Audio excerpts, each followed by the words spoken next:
अरे भाग्यवान, मेरे जूते कहाँ रखे हैं? मुझे बाहर जाने में देर हो रही है। तभी मालती कमरे में आती है। ये रहे आपकी जूते। मैं इन्हें साफ करने के लिए ले गई थी। अरे वाह, तुम कितनी समझदार हो। मेरे बिना कुछ कहे ही सारे काम कर देती हो।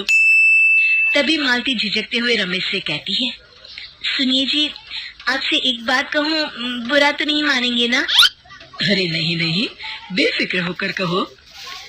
शादी से पहले मैं अपने मायके में नौकरी करती थी। मैं चाहती हूँ कि अब मैं फिर से नौकरी करना शुरू कर दूँ। वैसे भी सारा दिन घर में बोर हो जाती हूँ। देखो मालती, तुम्हारे नौकरी करने से मुझे कोई ऐतराज नहीं है, लेकिन तुम्हें एक बात बता दूं, हमारे खानदान में आज तक कभी किसी औरत ने नौकरी नहीं की।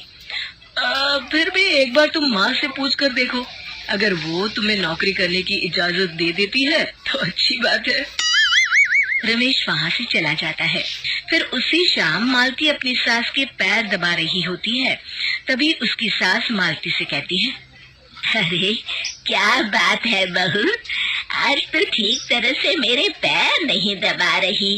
किसी ख्याल में खोई पड़ी है क्या?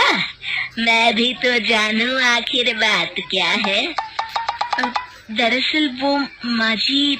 अरे हाँ हाँ बोलो, इतना सोच क्यों रही हो?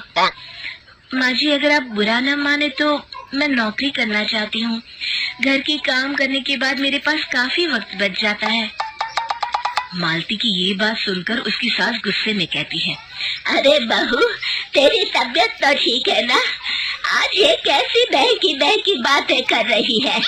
भला हमारे खानदान में आज तक कभी किसी औरत ने नौकरी की है जो तू नौकरी करने की बात कर रही है, हैं?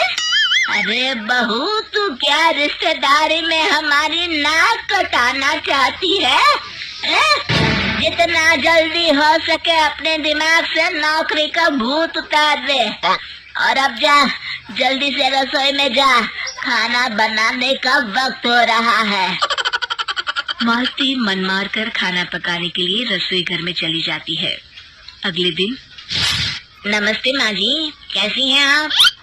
अरे आओ आओ दिवाकर बेटा, बैठो, मैं तुम्हारे लिए चाय मंगाती हूँ। बहू, जरा एक कप चाय तो लेती आना।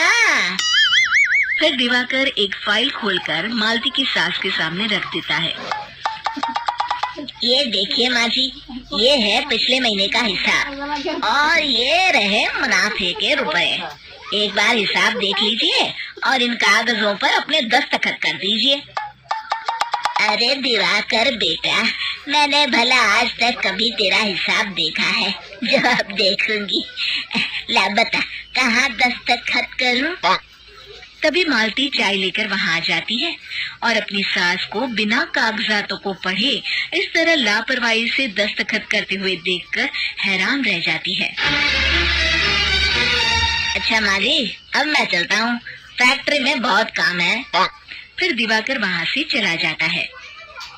कुछ दिनों बाद मालती बाजार में कुछ सामान खरीद रही होती है। तभी एक बूढ़ा आदमी उसे आवाज देता है, अरे मालती बेटी, कैसी हो? मुझे पहचाना? मैं तुम्हारी कंपनी में मुनीम का काम करता हूँ। हाँ चाचा जी, मैं आपको बिल्कुल पहचानती हूँ। कहिए, कैसे हैं आप? मैं तो ठीक हूँ, कंपनी में कुछ भी ठीक नहीं चल रहा, यहाँ तक कि हमें ठीक वक्त पर तनख्वाह भी नहीं मिलती। ये आप क्या कह रहे हैं?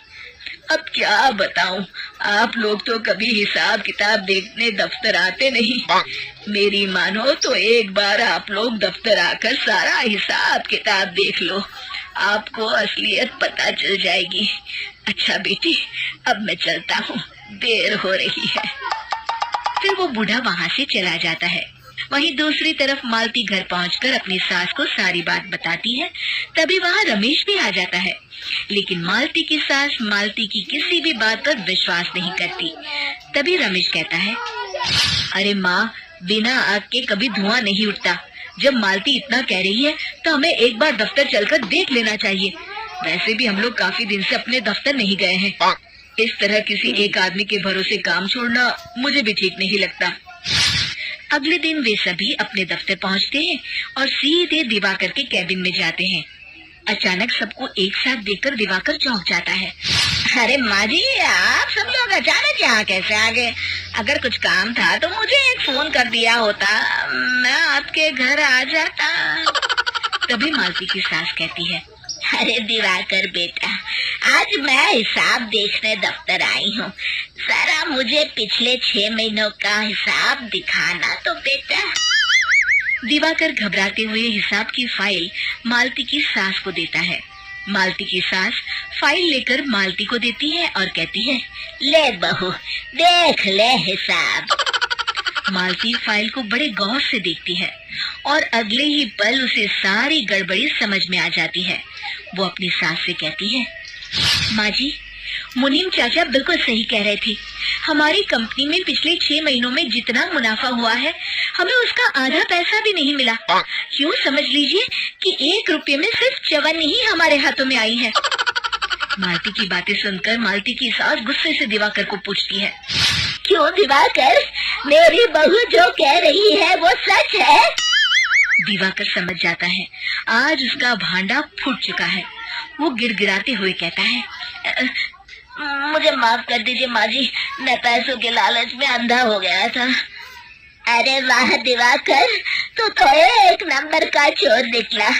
इतने दिनों से मैं तुझ पर आंख बंद करके भरोसा करती रही और तू मुझे ही चुना लगाता रहा। अभी के अभी निकल यहाँ से और दोबारा अपनी शक्ल मत दिखाना। दिवाकर वहाँ से भाग जाता है। मालती की सास मालती को शाबाशी देते हुए कहती है, बहू, आज मैं समझ गई कि पढ़ाई लिखाई हमारी जिंदगी में कितनी जरूरी है। मैं बहुत किस्मत वाली हूँ जो मुझे तुझ जैसी बहू मिली है। शिक्षा, पढ़ाई लिखाई का इस्तेमाल सही जगह करके हम दुनिया में बहुत कुछ बदल सकते हैं।